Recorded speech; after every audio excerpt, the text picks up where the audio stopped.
लेकिन हमारे बिहार में फैक्ट्री बन जाए तो हमारे बिहार के युवा और हमारे बिहार के बुजुर्गों जो है कि हमारे बिहार में ही रहेंगे और बाहर नहीं जाएंगे काम करने आने की जरूरत नहीं पड़ेगा। तो इस बार चुनावी मुद्दा क्या होगा आप लोग? चुनावी मुद्दा हमारे समाज और हमारे बिहार के जिला जो है जिसका विकास है और जिसको चाहेगा उसको वो बनाएगा। यानी इस बार क्या लग रहा है, सत्ता परिवर्तन होना तय है? सत्ता तो इस बार बदलेगा इस बार सत्ता बदलेगा।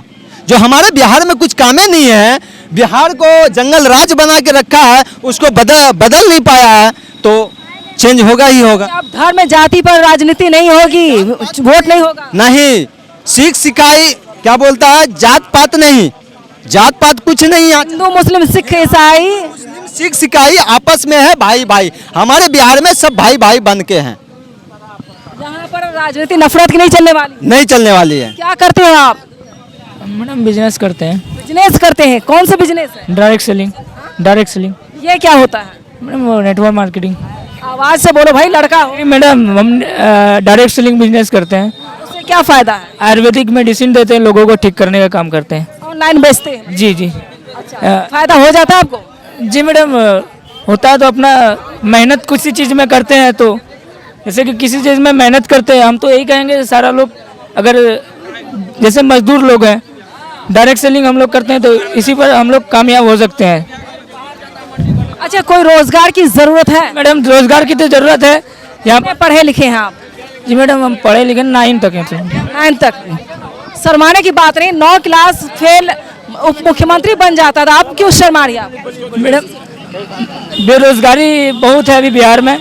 जैसे कि अभी बहुत युवा पढ़ लिख लेते हैं, इंटरव्यू कर लेते हैं, फिर भी मजदूरी करते हैं, तो उन पर सरकार को ये चाहिए कि नौकरी उसको चाहिए जरूरी। अच्छा, बिहार की छोड़ करके सिमराहा की गरीबी कैसे खत्म होगी? जी मैडम, यहाँ पर कुछ बड़ा फैक्ट्री चाहिए यहाँ पर। जैसे यहाँ का लोग बाहर जाते हैं खटने के लिए, वहाँ पर लोगों को उस परेशानी होता है, और उनके बाद वहाँ पर आदमी को क्या बोलते हैं, बिहारी कहता है, मारपीट किया जाता है लोगों को। इन्हीं सब बात है। यानी जो बिहार से सीमांचल से लोग पलायन करे, भेड़ बकरियों की तरह ट्रेन में भर भर करके जाते हैं, उससे कहीं ना कहीं रोक लगनी चाहिए।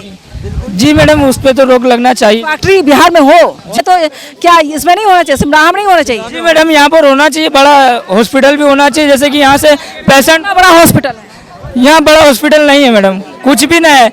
जैसे कि यहाँ से लोग किसी प्रकार का, जैसे कि बड़ा बीमारी आदमी को लेके भागना हो तो उतना दूर जाते जाते आदमी का दम रास्ते ही पर टूट जाता है। अगर यहाँ पर बड़ा कोई हॉस्पिटल डाल दे तो यहाँ पर आदमी का जान बच सकता है।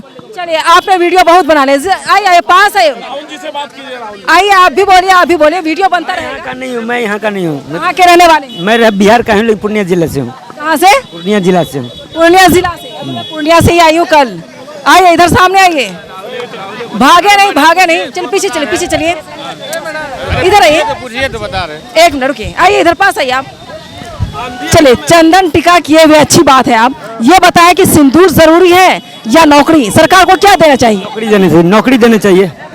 आज बिहार में लाखों लोग बेरोजगार हैं। हमारे यहाँ कोई भी जैसे कि अभी बनमनखी में आप चीनी मिल देख रहे हो, बंद है। सहरसा में जूट मिल भी बंद है। मैं गई और वहाँ से आ चुकी हूँ। हाँ, कोई नहीं। तो जब तक हमारे बिहार में रोजगार नहीं हुआ तो यहाँ के लोग बाहर नहीं जाएंगे। हमारे आज लाखों बेरोजगार लोग यहाँ से दिल्ली पलायन कर रहे हैं, पंजाब जा रहे हैं। वहाँ उन्हें अच्छी तरह से नहीं देखा जा रहा। वहाँ की सरकार उसे मार के, अभी आपको हाल में पता चला होगा, पाकिस्तान और अपने भारत में जो लड़ाई हुई उसके कारण ये ऑपरेशन सिंदूर हुआ। लेकिन कितने तादाद में लोग मरे, हिंदू मरे, मुसलमान मरे, सब आपस में ही लड़ते। 26 लोगों पर आतंकी हमला हुआ, 26 लोग मारे गए, लेकिन जो 4 आतंकियों ने मारा अब तक उसका सुराग नहीं मिल पाया है। अब उसके नाम पर बिहार में राजनीति शुरू हो गई है कि आपके घर घर में एक सिंदूर का डब्बा पहुंचाया जाएगा। हालांकि ये सुहागन का सम्मान का बात है, इसके बावजूद ये सिंदूर तो एक पति दे सकता है ना, आम लोग तो नहीं दे सकते। नहीं, आम लोग का नहीं है। राजनीति कितनी घटिया राजनीति है इस पर। ये तो बहुत घटिया राजनीति है। जब आपके भाई बहन रिश्ते में भी कोई खरीद करके नहीं दे सकता है ये, तो कोई सरकार कैसे दे सकती? ये ये सिंदूर की बात, एक तरह से बरगलाने की बात है। जहां तक कि सरकार को चाहिए कि रोजगार का सवाल करे, रोजगार की बात करे, कोई ऑपरेशन सिंदूर या कुछ भी करके जनता को या युवा को नहीं भड़काया जाए। जहां तक हो सके युवाओं को रोजगार मिले, और हम चाहते हैं कि जब तक युवा को रोजगार नहीं मिलेगा, आज का युवा शक्ति किसी भी सरकार को, चाहे वो कोई हो, भाजपा हो, राजद हो, कांग्रेस हो, किसी को कोई सपोर्ट नहीं करेगा। सब अपने ही कमाते, अपने ही खाते। ऐसा थोड़ी है कोई नीतीश कुमार हमें दे देगा या कोई मोदी जी दे देगा। हम काम करते हैं तो खाते हैं, सीधी बात। हम बिजनेस करते हैं तो खाते हैं। कोई सरकार हमें कुछ नहीं देती है, कोई सरकार हमें कुछ नहीं देती है। अगर हम काम नहीं करें, कोई हमें 1 रुपया नहीं देगा, सीधी बात है। हम भी पढ़ लिखे युवा बेरोजगार हैं, हम भी 1 साल 1.5 साल नौकरी करके वहां से आए हुए हैं। कहाँ किया था नौकरी? नौकरी कृषि विभाग में था मेरा, क्लर्क में। मुझे 5-5 महीने तक सैलरी नहीं मिलती थी। ऐसे तो ये मैं क्या करूँगा बैठ के। अभी मैं पेटीएम में बिजनेस मार्केटिंग मैनेजर हूँ, 30,000 रुपये मेरी तनख्वाह है। मैं कर रहा हूँ काम, अच्छे से मेरा जीवन व्यतीत हो रहा है, तो क्यों मैं करूँ।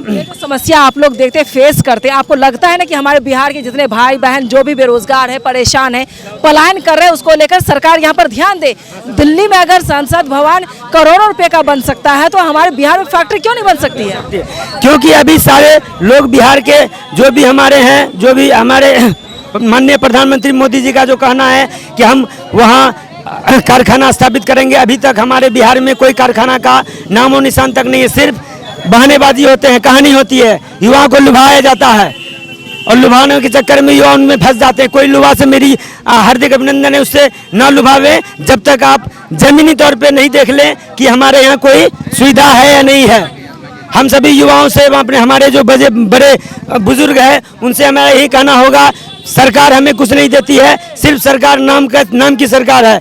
सरकार सिर्फ लुभावने वादे करते हैं, और वादों का जब तक चुनाव रहता है वादे ही वादे, और चुनाव खत्म सब वादे भूल जाते हैं। तभी उसके बाद आपको कोई कुछ नहीं देगा। आप जब तक अपना खुद का काम नहीं करोगे, खुद का बिजनेस करोगे, खुद पढ़ोगे नहीं। आज देखो लाखों सरकारी स्कूल खुल चुके हैं, कहीं कोई पढ़ाई के नाम की चीज नहीं होती है, सारे ठगे जाते हैं। सरकार इस पर क्यों नहीं ध्यान देती है? मिड डे मील योजना, ये जल नल योजना क्या है? ये फेल है, पूरी तरह से फेल है। कहीं शुद्ध पानी नहीं मिल रहा है। कोई हमको बताए कि आदमी शुद्ध पानी पीते हैं नल जल योजना से? नल जल योजना का पानी किसके पास आ रहा है, जरा बताए, हाथ उठाइए तो। कोई भी युवा बताए, उठाइए, नल जल पानी। तो हम लोग नहीं जानते, कुछ नहीं है। वही नहीं जानते, नल जल योजना नहीं है। चलिए अब क्या कोई भी क्या मुद्दा, आइए चले थोड़ा पीछे हटिए, आप लोग हटिए, पीछे चलते रहिए। इधर भी शॉट लेते रहे, इधर पूरे। चलिए पीछे चलिए बाबू, पीछे चलो, टाइम नहीं और दूसरी जगह मुझे जाना है, हाथ में भी लग गया। हम शराब पर बात करना चाहते हैं। किस चीज पे बात करेंगे? शराब पर चलिए, हर जगह ये मुद्दा चल रहा है, थोड़ा कैमरे के सामने देखिए अच्छे से। पूर्णिया में भी बड़ा मुद्दा है। बोल रहे हैं, सुनिए मेरा बात। माननीय मुख्यमंत्री नीतीश कुमार जी शराबबंदी किया, समाज के हित में बहुत अच्छा काम किया, ठीक है। लेकिन नीतीश कुमार जी एक सिस्टम लागू नहीं किया।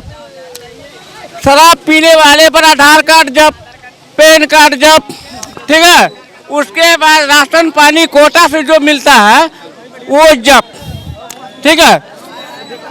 ये सिस्टम अगर लागू कर दे, कल से शराब नहीं पिएगा, शराब नहीं पिएगा।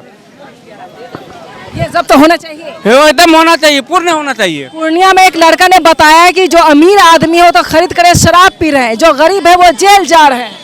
जेल जो जा रहे हैं ना, वो अपना गलती, अपना कारण से, इसलिए कि उसको लत लग गया है, उसको चाहिए तो चाहिए।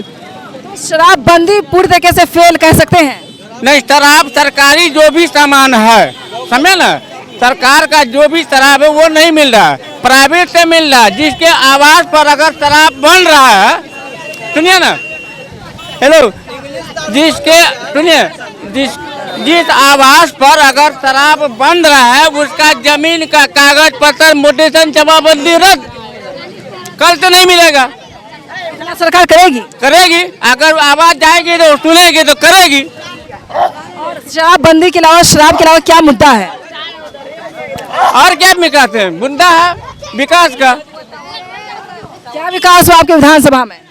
विकास तो देखते हैं कि रोड बन गया है, नाला भी बन गया है, बिजली भी बन गया है, शौचालय भी बन गया है। रोजगार कितने मिले? रोजगार तो हम लोगों को नहीं मिले, नहीं मिला ना। क्या काम करते हैं आप? हम लोहारी काम करते हैं। नाला कहाँ पे बना है? नाला कहाँ पे बना है? नाला यहाँ नहीं, कहीं नहीं बना था, बना ना हम कहीं पे यार। अरे अररिया बना, फारूसन बना, पूर्णिया बना, सिमरा नहीं बना, छोड़िए ना बात को। तो नहीं बना है। आपकी विधानसभा में, हाँ? आपके विधानसभा में क्या कमियां हैं वो मैं पूछ रही हूँ आपसे।